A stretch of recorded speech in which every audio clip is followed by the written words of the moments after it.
Praise the Lord everyone. दोस्तों एक बार फिर से हम आपका स्वागत करते हैं अपने YouTube channel way to the truth में, और धन्यवाद करते हैं आपका कि आपने हमारे चैनल को सब्सक्राइब किया और हमारे वीडियो को इतना पसंद किया। दोस्तों हम आपका हृदय से आभार व्यक्त करते हैं। तो चलिए दोस्तों जल्दी से कहानी की शुरुआत करते हैं। और आज जो हम आपके लिए कहानी लेकर आए हैं दोस्तों, उसका शीर्षक है स्वर्ग से नर्क तक की यात्रा। दोस्तों एक छोटे से वचन के बाद में कहानी की शुरुआत करते हैं। आज का जो वचन हमने लिया है दोस्तों, वो लिया है नीति वचन उसका 3 अध्याय और उसकी 7वीं आयत। दोस्तों वचन में ऐसा लिखा हुआ है, अपनी दृष्टि में बुद्धिमान न होना, यहोवा का भय मानना और बुराई से अलग रहना।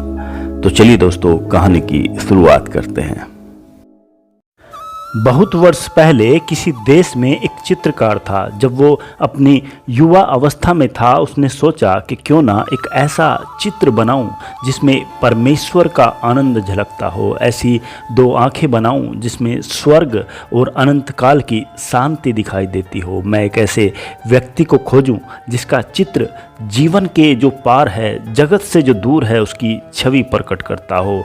और वो चित्रकार गांव-गांव, जंगल-जंगल घूमा उस व्यक्ति को ढूंढने के लिए जिसकी प्रतिछवि वो बना सके।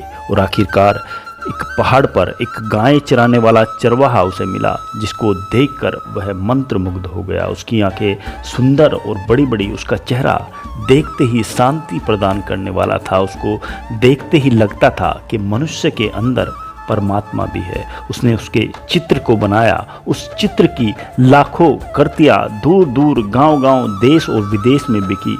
चित्र को देखकर साक्षात परमेश्वर के दर्शन उसमें लोग पाने लगे। उसकी कृति को लोग घर में लगाकर अपने आप को धन्य समझने लगे।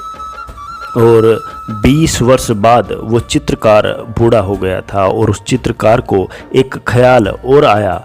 जीवन भर के अनुभव से उसे पता चला कि इंसान में परमेश्वर ही अगर होता तो ठीक था, आदमी में तो शैतान भी दिखाई पड़ता है। उसने सोचा कि मैं एक चित्र और बनाऊंगा जिसमें आदमी के भीतर शैतान की छवि हो। तब मेरे चित्रों में पूरी मनुष्यता के चित्र झलकेंगे। और वो निकल गया बुढ़ापे में ऐसे मनुष्य की खोज में जिसको देखकर शैतान के दर्शन होते हों। वो जुआ घरों में गया, शराब खानों में गया, जेल खानों में गया। उसने खोज की ऐसे आदमी की जो आदमी ना हो, शैतान हो, जिसकी आंखों में नरक की लपटें जलती हों, जिसके चेहरे की आकृति उन सब की याद दिलाती हो जो अशुभ हो और कुरूप हो।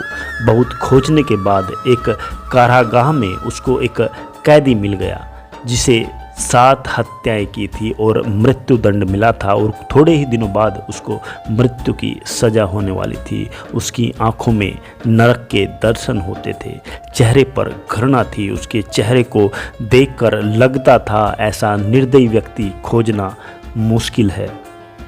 उस चित्रकार ने उस कैदी के चित्र को बनाया और वो अपने पहले चित्र को लेकर भी कारागाह में आया। दोनों को साथ साथ रखा और देखने लगा और मन ही मन सोचने लगा कि कौन सी कलाकृति श्रेष्ठ बनी है। यह तय करना मुश्किल था।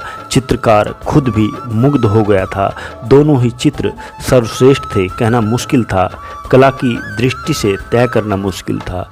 और तभी चित्रकार को पीछे से किसी के रोने की आवाज़ सुनाई पड़ी। पीछे देखा तो वो कैदी जंजीरों में बंधा हुआ तड़प रहा था, रो रहा था, जिसकी उसने अभी तस्वीर बनाई थी। वो चित्रकार हैरान होकर पूछने लगा कि वो रो क्यों रहा है। उस आदमी ने कहा, मैंने इतने दिनों तक छिपाने की कोशिश की, लेकिन आज छिपा नहीं पाया। ये पहली तस्वीर भी मेरी ही है। 20 साल पहले जो आदमी तुम्हें मिला था वो मैं ही हूँ। और रोता इसलिए हूँ कि इन 20 सालों में मैंने कौन सी यात्रा तय कर ली।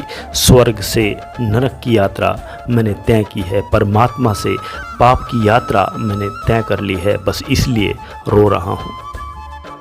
दोस्तों स्वर्ग से नरक तक की यात्रा तय करने में इतना ही फासला तय करना पड़ता है जितना फासला अदन की वाटिका से भले और बुरे पेड़ का था। ये हमारे हाथ में है दोस्तों कि हम आदम और हव्वा की तरह हमेशा की मृत्यु चुनते हैं या अनंत काल का जीवन।